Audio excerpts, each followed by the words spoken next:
Они в Америке не будут смеяться над тем, над чем и смеются, потому что для них главное патриотизм. Они с этим патриотизмом уже весь мир достали. Испанцы опубликовали разговор «Перехват в море». Я вам сейчас его зачитаю. Если я не засмеюсь, будет хорошо, ладно? Потому что я первый раз читаю, я еще не привык к этому. Испанцы. Зарегистрированный разговор между испанцами и американцами на частоте экстремальной ситуации в море.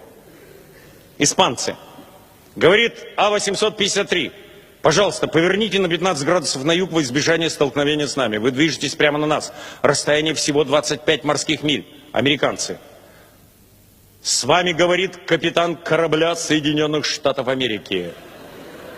Мы советуем вам повернуть на 15 градусов во избежание столкновений с нами. Испанцы. Мы считаем ваше предложение невозможным, неадекватным. Советуем вам повернуть на 15 градусов на юг, чтобы не врезаться в нас. Я не могу дальше читать. Американцы. Уже другой голос на повышенных тонах. С вами говорит Ричард Джеймс Ховард, командующий авианосца «Линкольн» военно-морского флота Соединенных Штатов Америки, второго по величине военного корабля американского флота. Нас сопровождают 2 крейсера. 6 истребителей, 4 подводные лодки и многочисленные корабли поддержки. Я не советую. Я приказываю вам изменить курс на 15 градусов на север. В противном случае мы будем вынуждены принять необходимые меры для обеспечения безопасности нашего корабля. Уберитесь с нашего курса, испанцы. Готовы? Испанцы. С вами говорит Хуан Мануэль Салас Алканара. Нас 2 человека.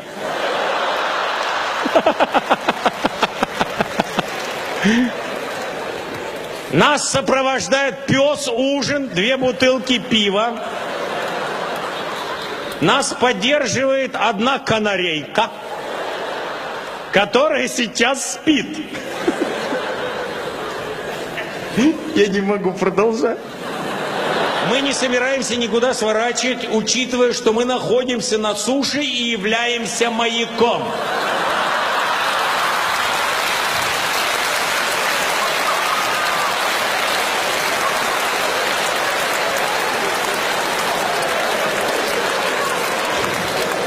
Испанцы молодцы.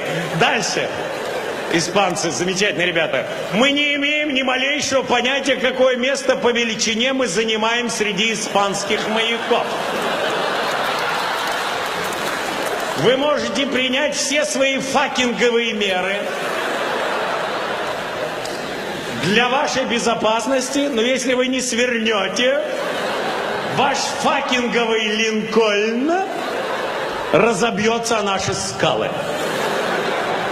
Друзья, понимаете, да? Американцы во всем мире главные, а их президент главнюк.